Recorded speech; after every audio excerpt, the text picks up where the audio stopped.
नमस्कार दोस्तों, मैं आलोक शुक्ला आज फिर उपस्थित हूं एक नए वीडियो के साथ प्रसंग में। दोस्तों, कल माघी पूर्णिमा है। माघी पूर्णिमा को संत रविदास जी की जयंती मनाई जाती है। तो आइए चर्चा करते हैं संत रविदास जी के व्यक्तित्व और कृतित्व की। संत रविदास जी निर्गुण भक्ति धारा के कवि हैं। वे कबीर के समकालीन थे। उनका जन्म चर्मकार जाति में हुआ था। वो अपने जीवन काल में ही महान संत और गुरु के रूप में पूजे जाने लगे थे। वो बनारस में रहते थे तथा रामानंद जी के शिष्य भी माने गए हैं। ऐसा माना जाता है कि मीराबाई रैदास की शिष्या थीं। वे समाज में समता के पक्षधर थे। उनके लिए दलित और सवर्ण सभी बराबर थे। उन्होंने जाति और वर्ण दोनों का ही तिरस्कार किया है। मध्यकालीन भारत में वर्ण व्यवस्था शोषण का पर्याय बन गई थी। संत रविदास ने यह बात आज से 600 वर्ष पूर्व ही समझ ली थी। उनकी सोच आज भी प्रासंगिक है। संत रविदास के जीवन के बारे में प्रामाणिक जानकारी नहीं है। उनके जीवन की अधिकांश जानकारी जनश्रुतियों पर आधारित है। माना जाता है कि उनका जन्म काशी में हुआ था। जन्म स्थान के बारे में भी दो मत हैं। कुछ लोग मानते हैं कि उनका जन्म माहूर में हुआ था और कुछ लोग उनका जन्म स्थान सीर गोवर्धनपुर को मानते हैं। रविदास के जन्म की तरह उनका जन्म वर्ष भी विवादित है। श्री रविदास जी का जन्म स्थान पब्लिक चैरिटेबल ट्रस्ट रविदास का जन्म वर्ष सन 1377 माघी पूर्णिमा मानता है और निर्वाण वर्ष को 1528 काशी में स्वीकार करता है। यदि इसे सही माना जाए तो उनकी कुल उम्र 151 वर्ष की हुई। ये उनके पिता का नाम संतोष दास, माता का नाम कलसी देवी, पत्नी का नाम लोना देवी और पुत्र का नाम विजयदास मानते हैं। दूसरी तरफ रामचरण कुरील रविदास जी का जन्म माघी पूर्णिमा को ही मानते हैं और इसी तिथि को प्रत्येक वर्ष रविदास जी का जन्म मनाया भी जाता है। उनके अनुसार संत रविदास जी का जन्म 1398 में हुआ और मृत्यु 1518 में हुई। इसके अनुसार उनकी कुल आयु 120 वर्ष थी। संत रविदास जी के मृत्यु के स्थान को लेकर भी विवाद है। कुछ लोग उनका निर्वाण काशी में ही मानते हैं तो कुछ लोग चित्तौड़ में। नाभादास ने भक्तमाल में चित्तौड़ को उनका मृत्यु स्थल माना है। कहते हैं संत रविदास ने चित्तौड़ के कुंभ श्याम के मंदिर में एक आरती का पाठ गाया, जिसे सुनकर बाहर निकलते ही ब्राह्मणों ने उनकी हत्या कर दी। इस हत्या प्रसंग पर सतनाम सिंह ने एक पूरी पुस्तक ही लिखी है। इसमें सतनाम सिंह ने रविदास की हत्या मीरा की उपस्थिति में दिखाई है, जिसको सहन न करने के कारण मीरा ने चित्तौड़ को छोड़ दिया और अपने मायके मेड़ता चली गई। संत रविदास भक्ति आंदोलन के प्रणेताओं में माने जाते हैं। भक्ति मार्ग से लोक जागरण का कार्य उनके जैसे संतों ने ही किया है। वे वंचित वर्गों की बात करते थे। संघर्ष और पिछड़ों की चेतना का भाव उनकी रचनाओं में लगातार दिखता है। उन्होंने भक्ति के माध्यम से मुक्ति की बात की है। संत रविदास ने तो चेतना जनमानस में उत्पन्न की, वही आगे चलकर नागों, सिद्धों, योगियों में दिखाई देती है। उन्होंने बेबाकी से अपनी बात कही और इसके लिए पुरोहितों और सामंतों दोनों के शोषण को निशाना बनाया। रविदास जी का ईश्वर निर्गुण है। रविदास के राम सामाजिक परिवर्तन और दलितों के कल्याण का साधन है। आमजन उन्हें एक चमत्कारी महात्मा के रूप में देखते थे। रविदास के अनुयायियों ने उनके संबंध में अनेक कहानियां गढ़ ली हैं। रविदास से जुड़ी किंवदंतियों का मूल आधार अनंतदास की रैदास परिचयी है। परिचयी का खास महत्व इस बात में है कि अनंतदास ने अवतारी चरित्रों पर वर्णन करने के स्थान पर ऐसे मनुष्य का परिचय दिया है जो अपने संघर्ष व साधना के बल पर समाज में लोक मान्यता हासिल करता है। रविदास जी के संबंध में प्रमुख जनश्रुतियां इस प्रकार हैं, बड़ी मजेदार हैं, आपको शायद सुनकर आनंद आएगा। पहला है कि जन्म के समय रविदास ने दूध नहीं पिया और रामानंद जी के आने पर ही दूध का ग्रहण किया। दूसरी जनश्रुति है कि एक साधु ने उनको पारस पत्थर दिया, जिसे उन्होंने स्वीकार नहीं किया। जब साधु ने बहुत ज्यादा जिद की तो उन्होंने कहा कि अच्छा, इसे ऊपर छप्पर में खोस दो। जब साधु कुछ वर्ष बाद लौट कर आए, उन्होंने देखा कि रविदास उतने ही गरीब हैं, तो उन्होंने कहा मैं तो पारस दिया था, आपका क्या हुआ? तो रविदास जी ने कहा कहां, जहां आपने रखा था वहीं होगा, देख लो। साधु ने देखा वहीं पारस पत्थर छप्पर में खोस के रखा हुआ है। तो उसके बाद संत रविदास जी जिस आरी से काम कर रहे थे उससे उन्होंने अपने मस्तक का पसीना पोंछा और मस्तक के पसीने से लोहा जो है वो सोना बन गया। तीसरी जनश्रुति है कि उन्होंने सालिग्राम को गंगा पे तैरा दिया और फिर वापस भी ले आए। चौथी है कि कुछ लोग एक बार गंगा नहाने जा रहे थे, उन्होंने कहा कि आप भी चलिए, तो रैदास ने कहा कि भाई एक आदमी का मैंने जूता बनाने का काम लिया हुआ है, वो मुझे पूरा करके देना है, अगर समय से नहीं दिया तो वो नाराज होंगे। और उसके बाद उन्होंने अपनी कठौती में पानी दिखा के कहा कि मन चंगा तो कठौती में गंगा, इससे ही नहा लेंगे, इससे भी गंगा स्नान का पुण्य मिलेगा। एक जनश्रुति है कि चित्तौड़ की झाली रानी रविदास जी से मिलने के लिए बनारस आई थी और उनकी शिष्या बन गई। एक जनश्रुति है कि झाली के बुलाने पर संत रविदास जी चित्तौड़ गए और भोजन जब करने लगे तो कुछ ब्राह्मणों ने कहा कि अरे आप चर्मकार के साथ भोजन कर रहे हैं, तो देखा कि प्रत्येक ब्राह्मण के साथ रविदास जी बैठे हुए हैं, अलग अलग, और भोजन सबके साथ करते हुए दिखाई पड़ रहे हैं। तो ये सभी कथाएं रविदास परिचय में मौजूद हैं। इसके अलावा मेवाड़ की मीरा का रविदास का शिष्य बनने की कथा भी इस परिचय में है। इस संबंध में एक पद भी है, गुरु रैदास मिले मोहि पूरे, धुर से कलम भिड़ी, सतगुरु सैन दई, अब आके रोत रली जोत रली। संत रविदास के 40 पद गुरु ग्रंथ साहब में भी मिलते हैं। रविदास के पदों में तात्कालीन व्यवस्था पर व्यंग है। रविदास भी कभी कभी कबीर की शैली अपनाते हैं। जैसे ये पद देखिए, पांडे हरिविच अंतर डाढ़ा, मूड़ मुड़ावे सेवा पूजा, भ्रम का बंधन गाढ़ा, माला तिलक मनोहर बानो, लागो जम की फांसी। संत रविदास के पदों में समाज सुधार के सुर स्पष्ट रूप से दिखते हैं। कुछ पद यहां देखिए, कृष्ण करीम राम हरि राघव, जब लग एक न पेखा, वेद कतेब कुरान पुराणन, सहज एक नहीं देखा। अर्थात कृष्ण करीम राम हरि राघव आदि सभी को जब तक एक नहीं मानोगे, तब तक वेद कुरान आदि सभी धर्म ग्रंथों को एक समान जब तक नहीं मानोगे, तब तक ईश्वर तुम्हें मिलेंगे नहीं। कह रैदास तेरी भगत दूरी है, भाग बड़े सो पावे, तज अभिमान मेटी आपा पर, पिपलक हवे चुनी खावे। अर्थात ईश्वर की भक्ति बड़े भाग्य से, अपना अभिमान त्याग देने से ही मिलती है। जिस तरह से बड़ा सा हाथी शक्कर के दाने को चुनकर नहीं खा पाता, लेकिन छोटी सी चींटी इन दानों को खा लेती है। रैदास कनक और कंगन माही, जिमी अंतर कछु नाही, जैसे ही अंतर नाई हिंदुअन तुर्कन माही। अर्थात जिस तरह से सोने में और सोने से बने हुए कंगन में कोई अंतर नहीं है, उसी तरह से हिंदुओं और मुसलमानों में भी कोई अंतर नहीं है। हिंदू तुर्क नहीं कछु भेदा, सभी मह एक रक्त और मासा, दो एकौ दूजा नहीं, पेख्यो सोई रैदासा। हिंदुओं और मुसलमानों में कोई भेद नहीं है, सभी में एक ही प्रकार का रक्त और मांस है। रैदास दोनों को ही एक समान देखते हैं। हरिसा हीरा छाण के, करे आन की आस, ते नर जमपुर जाहिंगे, सत भाषे रविदास। अर्थात ईश्वर जैसा हीरा छोड़कर जो किसी दूसरे की चाहत करेंगे, तो रैदास कहते हैं कि वो लोग निश्चित ही रूप से नरक में जाएंगे।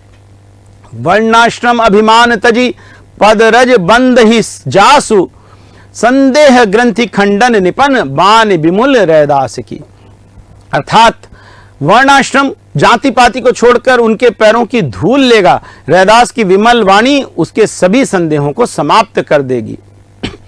और रविदास कहते हैं कि जाति जाति में जाति है, जो केतन के पात, रैदास मनुष्य ना जुड़ सके, जब तक जाति न जात।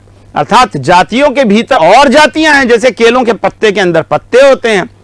और रैदास कहते हैं कि जब तक जाति समाप्त नहीं होगी, तब तक सारे मनुष्य एक दूसरे से जुड़ नहीं पाएंगे। रैदास ने अपनी रचनाओं में ज्ञान पर बहुत जोर दिया है, क्योंकि ज्ञान के बिना मुक्ति संभव नहीं है, और उनके अनुसार ज्ञान और भक्ति एक दूसरे के पूरक हैं। तो अंत में भक्त रैदास का यह प्रसिद्ध भजन YouTube की चैनल जय श्री स्वामी नारायण पर Creative Commons attribution license reuse allowed के अंतर्गत उपलब्ध है। वीडियो का लिंक मैं डिस्क्रिप्शन बॉक्स में दे रहा हूं। आप ये बहुत ही सुंदर भजन सुनिए और मुझे विदा दीजिए। फिर मिलेंगे प्रसंग के अगले अंक में एक नए विषय के साथ।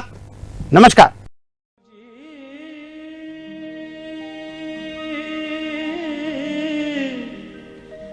तुम चंदन हम पानी, प्रभु जी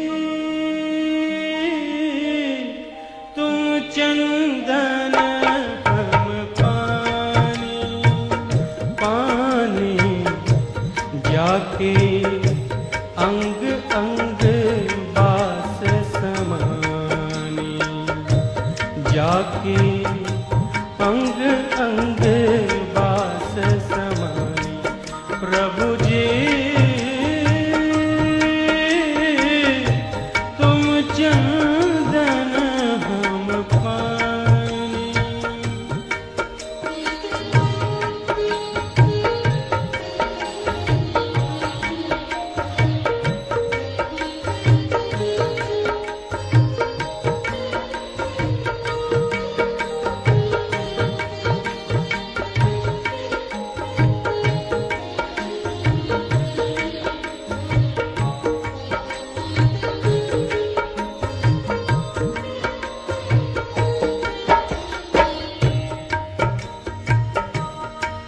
प्रभु जी तुम घन बन हम मोरा, तुम घन बन हम मोरा। प्रभु जी तुम घन बन हम मोरा, घन बन हम मोरा। जैसे चितवत चंद चकोरा, जैसे चितवत चंद चकोरा। प्रभु जी तुम चंदन हम पानी, तुम चंदन हम पानी।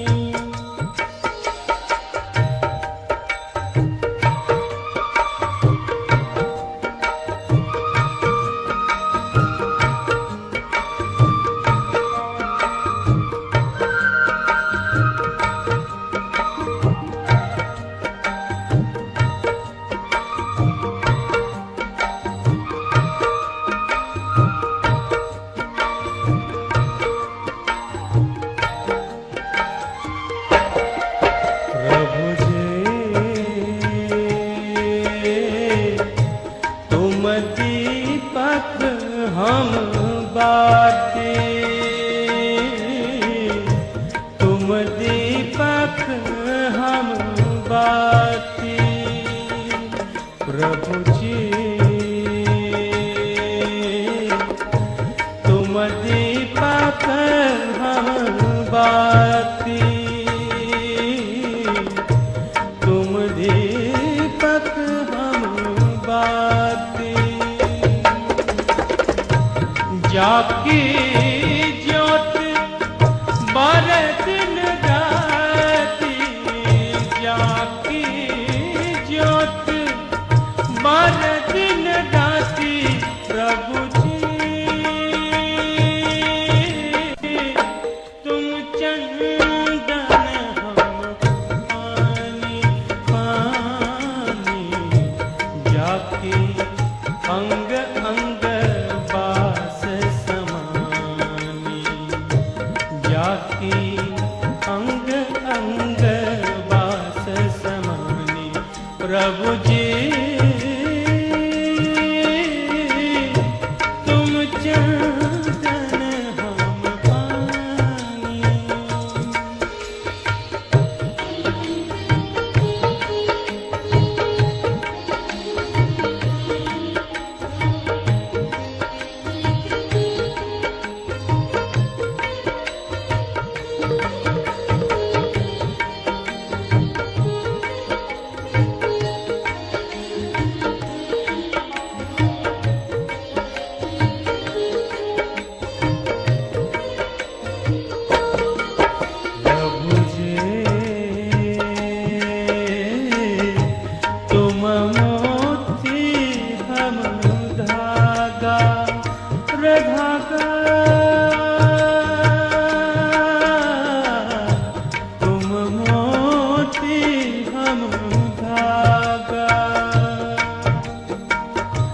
जैसे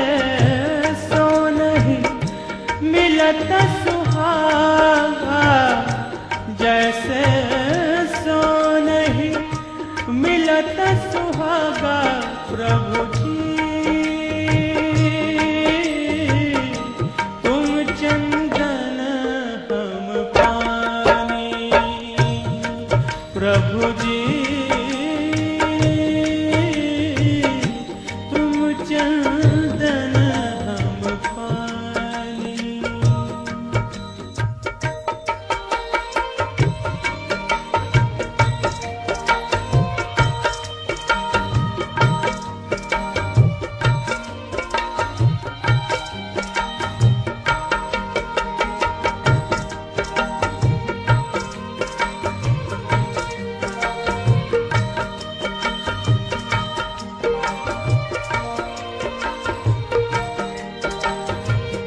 प्रभु जी तुम स्वामी हम दासा तुम स्वामी हम दासा ऐसी भक्ति कर रही दासा ऐसी भक्ति कर रही दासा प्रभु जी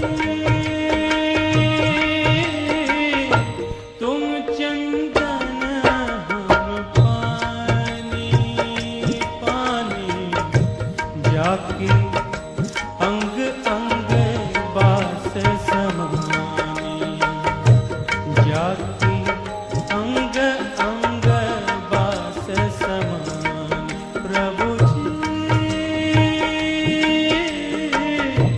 तुम चंदन हम पानी ओ तुम चंदन हम पानी ओ तुम चंदन